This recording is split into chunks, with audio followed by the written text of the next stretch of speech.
Greetings, fellow gorehounds, and welcome back to a Blood Splattered vlog. I'm the Horror Guru. And I'm Count Jackula. And today we're going to talk about The Twin, a Shudder exclusive horror movie from director J.C. Doler about a man who is either being tormented by an evil doppelganger that he refers to as a fetch, or is undergoing a severe case of schizophrenia, which it is we'll talk about in the spoiler section because that's a spoiler. Well, you know, what I would actually say that the movie really is about an hour and 40 minutes. Yes. This movie I have a lot of mixed feelings about because on one hand, there were things I liked about the movie. Robert Longstreet as the therapist in this movie is really good. Like, he is incapable of not giving an engaging performance in anything he's in. Movie starts out pretty good. Movie starts off pretty good. There's some good scares, especially in the beginning. Yeah. The whole traumatic beginning where you go over how the main character loses his son in a tragic accident, it's very fucking heart-wrenching. Yeah. It gets you in the feels really hardcore. Yeah. But unfortunately, I feel like once the movie is all said and done, I found myself sitting there going like,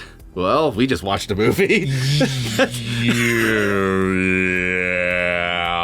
The movie has a really interesting conceit to it that is simultaneously a selling point for the movie, but also kind of part of the movie's, like, kind of what brings the movie down to a certain extent. And that unique thing is that this movie treats therapy the way most movies treat exorcisms. Yeah, or like black magic.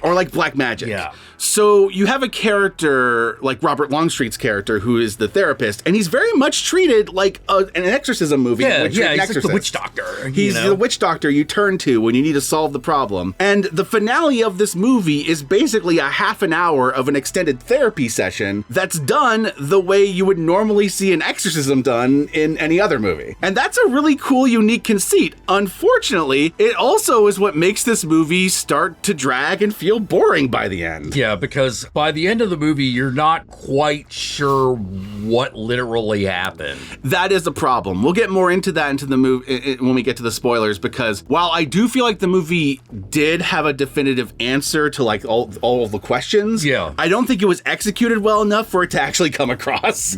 I feel like they knew what they wanted, but I don't feel like the movie actually gave as concrete an answer as they thought they were giving. The movie didn't quite deliver. It was kind of confusing by the end, to be completely honest. But again, Robert Longstreet as a therapist is great. The guy playing the main character, Nicholas, I think is the character's name, actually does a pretty good job playing the character and his evil doppelganger.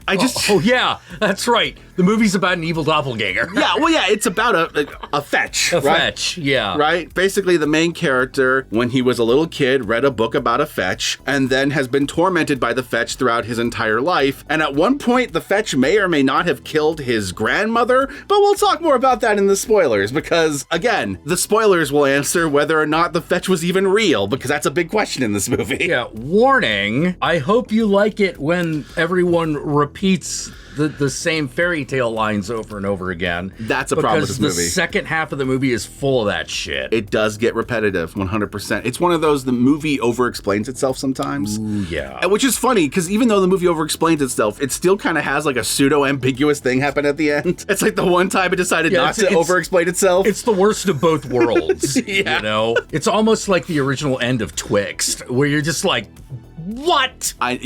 That's a good comparison, actually. That's actually a pretty good comparison. I can't honestly recommend this movie because for me, I just feel like I kind of wasted my time watching it, to be completely honest. I almost forgot about this movie entirely. Yes, I had this moment today where I'm just like, we better sit down and record a video on that movie because if we try to do it tomorrow, I'm going to have forgotten everything about the movie. Yeah. Which one was that? Yeah. We watched a movie called The Twin? Yeah. The only thing really memorable about this movie is Robert Longstreet, and that's just because he's great. Yeah. Like, he's just a presence in any movie he's in. He's always, like, really good at playing these very warm characters, even when he's playing pieces of shit. Yeah. Like, I love his performance in Midnight Mass. Very flawed character, but he still has that, like, warmth, that presence. Yeah. That kind of draws you to him as an actor, and he does that really well in this, and he's perfectly suited to play the therapist in this movie for that reason. He's, like, the best therapist you've ever fucking seen, the guy who just kind of brings you in and then like immediately just kind of breaks down everything that's going on. Yeah. But one performance, one character cannot save a movie, unfortunately. Yeah, I feel this movie was trying to be a little more ambitious than it was capable of pulling off. It was definitely trying to be ambitious. It was definitely like, it wanted to be like a Babadook.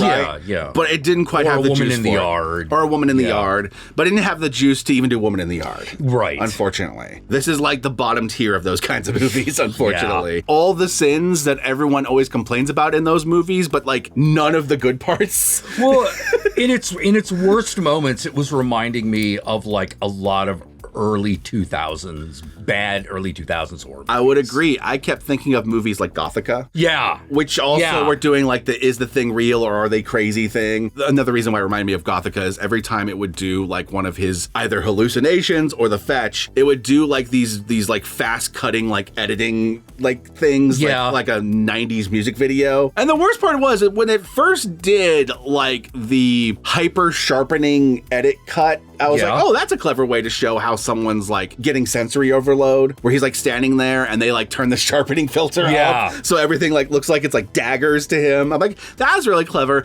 And then the movie started overdoing it. Yeah. And it did it so much that I started getting annoyed when it would happen. Amityville, the sharpening. Amityville, the sharpening. I like it. Yeah.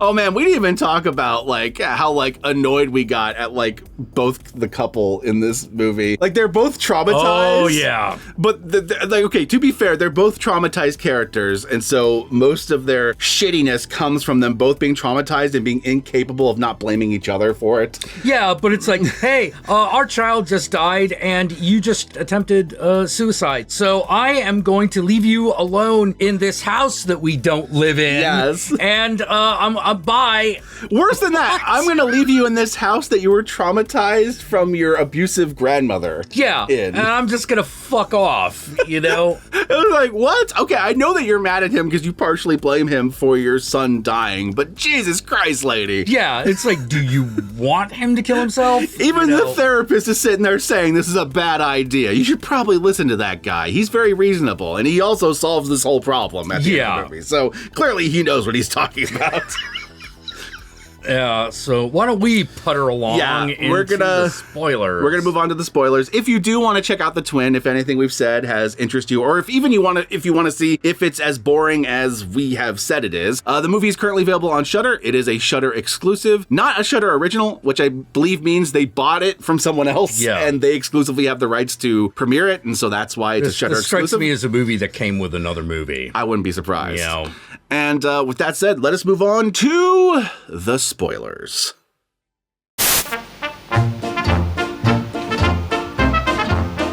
Okay, this is a weird one to spoil because, like, the twists and reveals are what are kind of ambiguous. Yeah, so at the end of the movie, there is this extended therapy session in which the therapist character is putting the main character through a hypnotism thing. Yeah. And like having him walk through his own trauma. So this is very much like a trauma horror movie, like from start to finish. But there are moments during this therapy session where he and the main character's wife, who's the other main character in this movie, are attacked by the evil doppelganger. But the movie never acknowledges that they were attacked by them, and at the end of the movie, when the therapy's over, they treat it like, oh yeah, like you have schizophrenia and you were just crazy. Yeah. Like this was just trauma. Like you weren't actually seeing a fetch. And so my question was, what about the scene where they were attacked by the doppelganger? Were they just attacked by him and you just showed us two people in the room, but they weren't seeing two people in the room? Yeah, is it all happening in the guy's psyche? Like,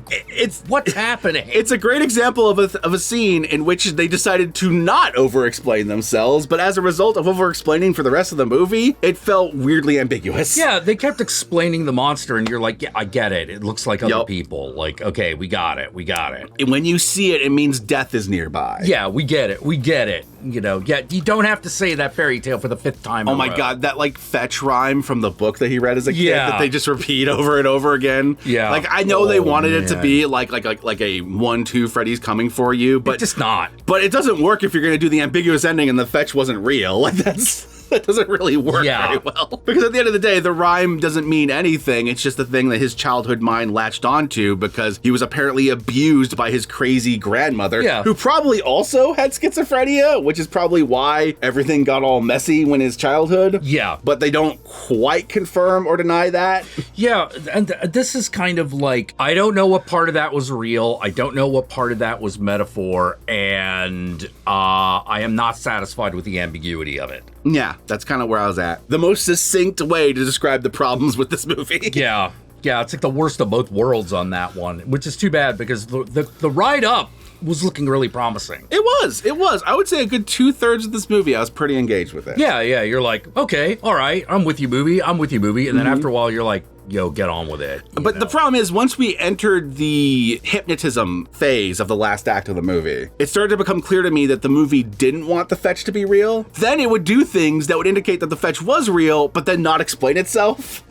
So I'm like, wait, is it real or is it not real? Or are you doing that thing where you don't want to answer the question because you don't have an answer to the question, so you're just going to leave it ambiguous because that's easier than answering the question? Yes. Because that's what it felt like they were doing. Absolutely what it felt like, you know? That being said, I suspect, the more I think about the last act, that they did intend for the fetch to not be real. They just executed it poorly. Now, whichever one it is... Yeah, whichever one it is, they didn't do it right. Yeah, whichever one it is, I don't like it. I think this probably should have been devoured in the womb. Fair enough. Should have been devoured in the womb, like a proper twin. Like a proper vestigial twin.